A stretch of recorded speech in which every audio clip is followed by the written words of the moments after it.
सभी को नमस्कार। देखिए ये सैम्पल पेपर है कक्षा 7 का हिंदी विषय का। मैं डॉक्टर नीति पांडे अपने चैनल केवी टीचर्स टैलेंट में आपका स्वागत करती हूँ। और ये फाइनल एग्ज़ाम का सैम्पल पेपर है। टोटल मार्क्स हैं 60। तो सभी बच्चे अच्छे से रिवीजन कर लीजिएगा। पहला जो क्वेश्चन है वो अनसीन पैसेज के लिए है, जिसको आप स्क्रॉल करके आराम से पढ़िए। पहला क्वेश्चन जो दिया है, बढ़ती जनसंख्या ने किसे जन्म दिया है। तो देखो फर्स्ट लाइन में ही ऑप्शन में दिया हुआ था, आंसर दिया हुआ है, बढ़ती जनसंख्या ने अनेक प्रकार की समस्याओं को जन्म दिया है। अब ये अनेक प्रकार की समस्याओं का ऑप्शन देखो कहाँ है, सेकंड ऑप्शन आपका है ना। बढ़ती जनसंख्या ने अनेक प्रकार की समस्याओं को जन्म दिया है। तो पहले क्वेश्चन का आंसर क्या है, सेकंड ऑप्शन। दूसरा, विकास कार्य क्यों नहीं दिखाई देते। तो विकास कार्य देखो यहाँ देखो लास्ट में भी है, जनसंख्या वृद्धि पर नियंत्रण आवश्यक है, इसके बिना विकास कार्य के प्रयत्न अधूरे हैं। तो विकास इसीलिए नहीं दिखाई देता क्योंकि जनसंख्या बहुत ज़्यादा है। ठीक है, तो चौथा ऑप्शन है। बढ़ती जनसंख्या ने किस प्रकार की समस्या को जन्म नहीं दिया है।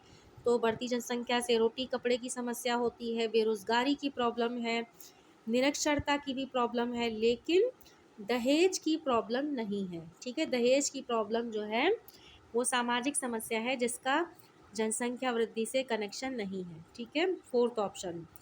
अब देखो घ क्वेश्चन देखो लिखने वाला है, घावड़ा।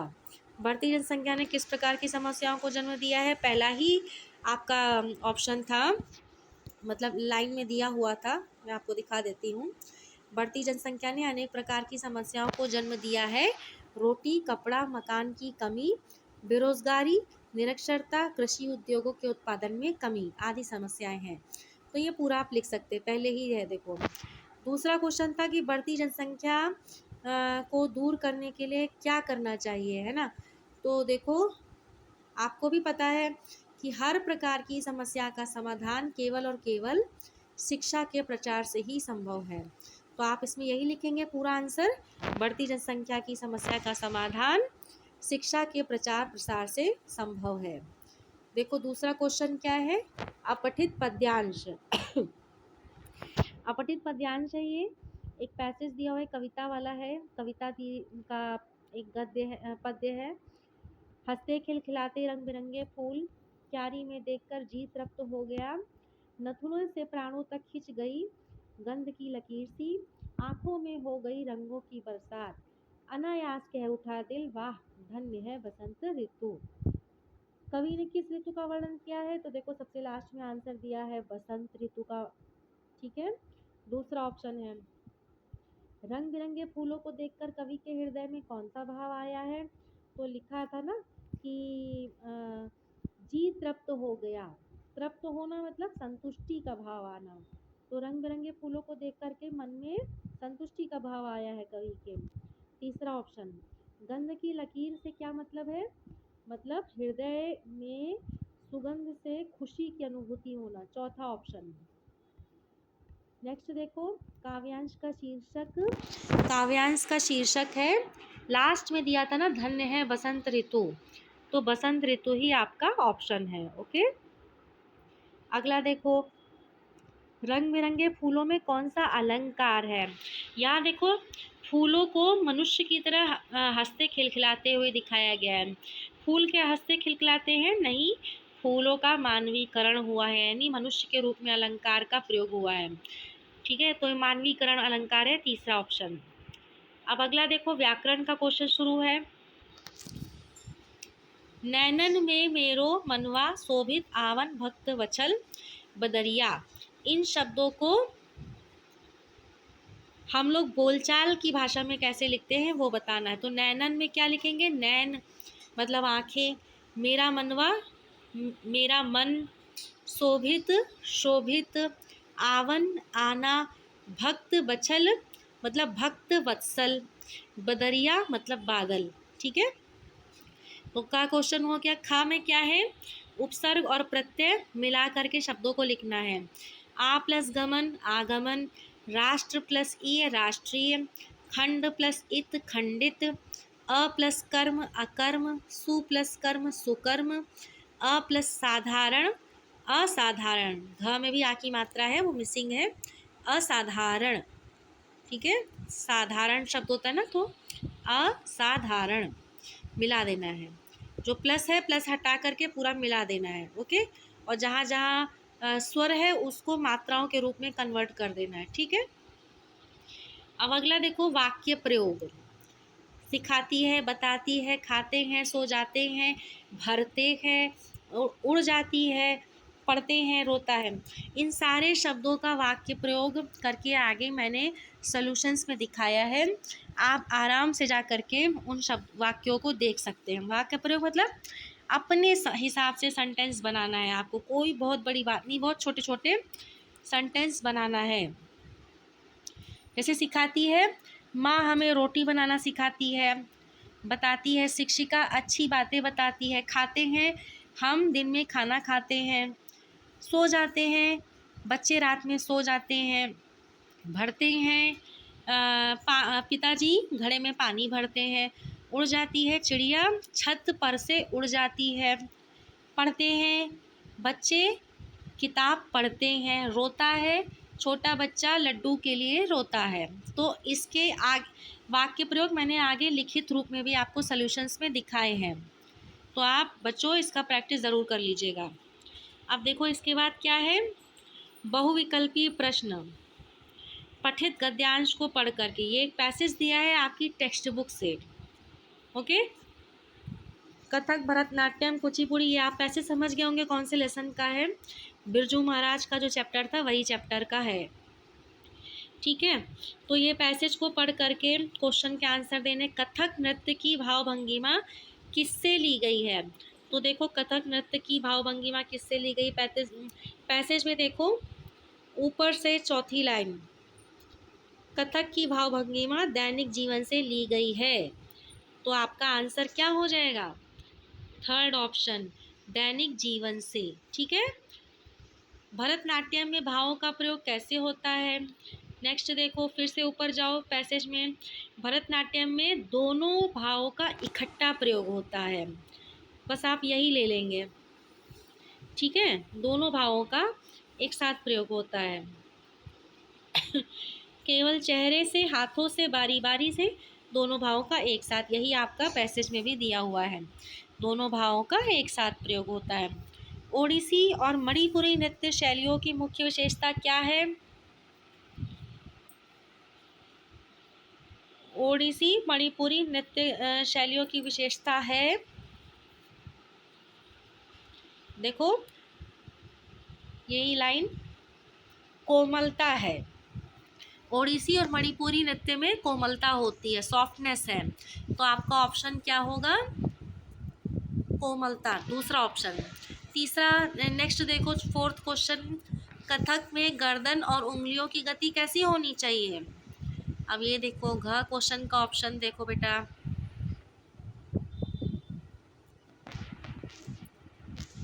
मैं स्क्रॉल करके इसीलिए दिखा रही हूँ ताकि आप आंसर आराम से मैच कर सकें।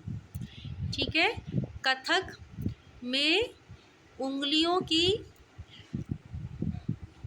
और गर्दन को कैसे हिलाया जाता है, बहुत ही हल्के से, धीरे से। ठीक है, यही आपका ऑप्शन था। तेज और सख्त बिल्कुल स्थिर, हल्की और कोमल, गर्दन और उंगलियों की गति कैसी होनी चाहिए, हल्की और कोमल। फिर गद्यांश का ये गद्यांश किस पाठ से लिया गया, ये मैंने पहले ही बता दिया, बिरजू महाराज से साक्षात्कार। अच्छा, हर लेसन के आप लेखक का नाम जरूर पढ़ लीजिएगा बेटा, और पाठ का नाम। अब ये देखो पद्यांश आया, पठित पद्यांश, ये आपका बसो मेरे नैनन में नंदलाल, मीराबाई पाठ से, मीराबाई कवित्री है इसकी। और पहला क्वेश्चन क्या है, बसो मेरे नैनन में नंदलाल, नंदलाल कौन है? तो ये तो आपको पता ही है कि नंदलाल कृष्ण के लिए प्रयोग होता है।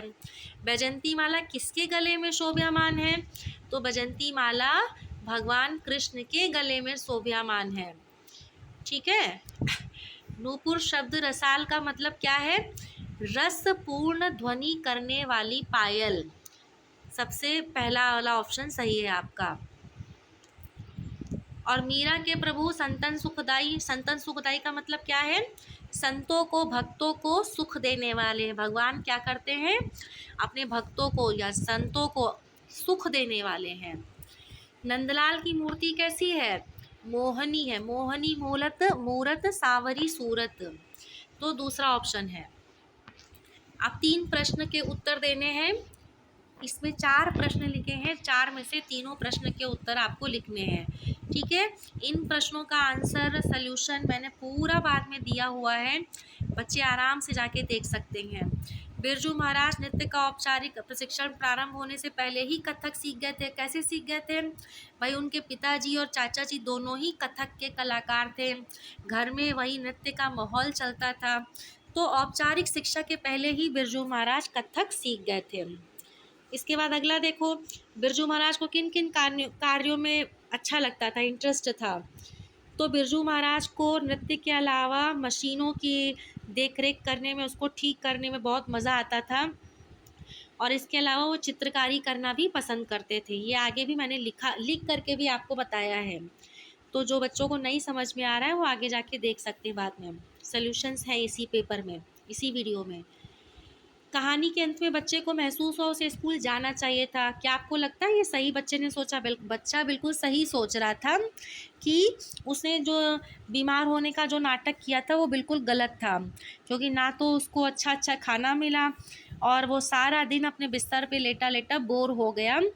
उसको लगा बच्चे को कि अगर वो स्कूल जाता तो वो आराम से अपना खेलता कूदता और अपना दिनचर्या करता और अच्छा खाना लेके जाता, लेकिन घर पे बैठ के उसको आराम बिस्तर पे ही अपना पूरा समय बिताना पड़ा।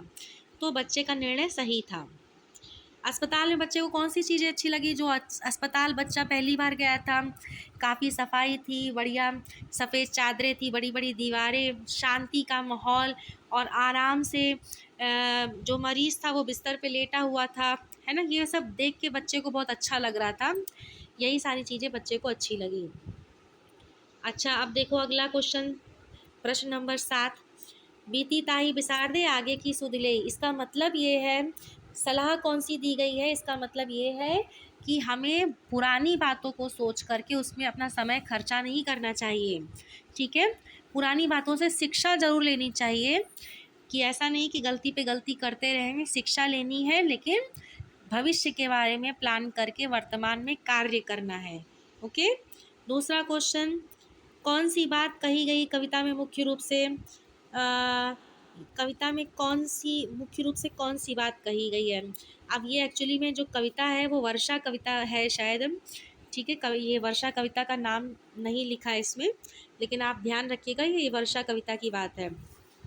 इसमें वर्षा के बारे में बताया गया है कि जब वर्षा होती है तो जनजीवन कितना खुशहाल हो जाता है, सभी जीव जंतु से लेकर मनुष्य भी कितना प्रसन्न हो जाते हैं, मुख्य रूप से यही बताया गया है। चिड़िया और मनुष्य का जीवन कैसे एक दूसरे से भिन्न है? चिड़िया स्वतंत्र है, कल की चिंता नहीं करती है, ठीक है, और ऐसा नहीं कि वो अपना पूरा जीवन के लिए एकत्र करती रहती चीज़ें। ईर्ष्या, माया, मोह, क्रोध, लोभ इन सब से दूर है, लेकिन फिर भी वो कितनी खुश है। और मनुष्य भविष्य के लिए भी चिंता करता है, वर्तमान में परिश्रम करता है और भूतकाल में भी संघर्ष करता है, लेकिन फिर भी क्या होता है, वो कितना ज़्यादा ईर्ष्या, क्रोध, लोभ, मोह से ग्रसित है। तो ये सारी चीज़ें बताई गई। ये आगे आंसर आपको लिखे भी मिल जाएंगे। पहले पद में श्री कृष्ण के बारे में क्या क्या बताया गया है? कृष्ण भगवान का जो चेहरा है बहुत सुंदर है, मोहिनी मूर्ति है, उन्होंने बैजंती की माला पहनी हुई है, ठीक है, और पाँव में मीठे मीठे घुंघरूओं से बजने वाली आवाज़ वाली पायल पहनी है, बांसुरी बजा रहे हैं, बहुत ही सुंदर पीला वस्त्र पहने हैं। ये सारी बातें भगवान के बारे में बताई गई हैं। दूसरा 8 नंबर का क्वेश्चन देखो, इसमें पत्र दिया हुआ है, ठीक है, पहला पत्र औपचारिक है, दूसरा पत्र अनौपचारिक है। आपको कोई भी एक टॉपिक पे लिखना है। पहले में बड़ी बहन के विवाह में शामिल होने के लिए 10 दिन के लिए अवकाश मांगा गया है, प्रधानाचार्य को पत्र लिखा गया है, यह औपचारिक पत्र है। दूसरा पत्र में मोहन और मोहिता है आप कोई, इनमें से कोई एक है।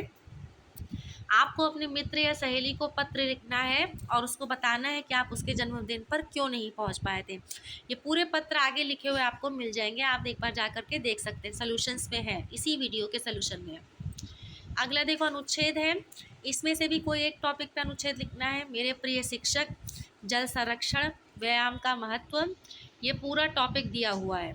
ठीक है, मैंने एक टॉपिक पे लिखा हुआ है, आप जा कर के उसकी प्रैक्टिस कर सकते हैं। पत्र लेकिन दोनों ही दिए हुए हैं। अब देखो संवाद है लास्ट में। संवाद क्या है कि दो दोस्तों के बीच में जीवन लक्ष्य को लेकर संवाद है, या फिर पिता पुत्र के बीच में परीक्षा की तैयारी को लेकर संवाद है। इसमें से एक विषय पे संवाद लिखा गया है, आप उसका अभ्यास कर सकते हैं। अब देखो यहाँ से उत्तर आपके शुरू हैं। ये एमसीक्यू है, ये लिखने वाले आंसर पहले क्वेश्चन का। ये देखो दूसरा वाला एमसीक्यू अपठित पद्यांश का। फिर तीसरा क्वेश्चन है ना, अपनी बोलचाल की भाषा में लिखने वाला। फिर उपसर्ग प्रत्यय वाला। ये देखो वाक्य प्रयोग, यहाँ पे लिख के पूरे दिखाए हैं मैंने। और फिर देखो प्रश्न नंबर 4, ये भी बहुविकल्पीय प्रश्न है। प्रश्न नंबर 5 बहुविकल्पीय प्रश्न है। 6, ये देखो सारे आंसर बेटा लिख के दिए हुए हैं, आप इनका अभ्यास कर सकते हैं। ठीक है, चारों आंसर मैंने लिखे हुए हैं, आपको केवल 3 ही आंसर परीक्षा में लिखने हैं। अब ये देखो प्रश्न नंबर 7 कविताओं के प्रश्न उत्तर हैं। ये देखो दूसरे प्रश्न में कविता के बारे में बताया गया है ना, वर्षा ऋतु के बारे में। तीसरा देखो, चौथा क्वेश्चन भगवान कृष्ण के बारे में। अब 8वीं में देखो पत्र है, ये औपचारिक पत्र, बड़ी बहन के विवाह में जाने के लिए पत्र है ये। ठीक है, उसके लिए आपको प्राचार्य से 10 दिन का अवकाश चाहिए। अब ये देखो दूसरा पत्र है, अथवा लिखा है ना, अथवा के बाद दूसरा पत्र चालू हो गया है। पहला पत्र, फिर अथवा, फिर दूसरा पत्र, यह अनौपचारिक पत्र है। ओके, ठीक है। व्यायाम का महत्व, ये देखो ये पैसेज है। फिर 10वां क्वेश्चन संवाद है, दो दोस्तों के बीच में जीवन के लक्ष्य को लेके संवाद। तो ये रहा आपका सैंपल पेपर, कक्षा 7 के लिए है। टोटल मार्क्स 60 हैं। ओके, और आप इसका अभ्यास करिएगा, उम्मीद है ये पेपर से आपको ज़रूर हेल्प मिलेगा। फिर अगले वीडियो में ज़रूर मिलूँगी। अगला वीडियो कक्षा 6 के सैंपल पेपर के लिए होगा, तो बच्चों ज़रूर ध्यान से देखें।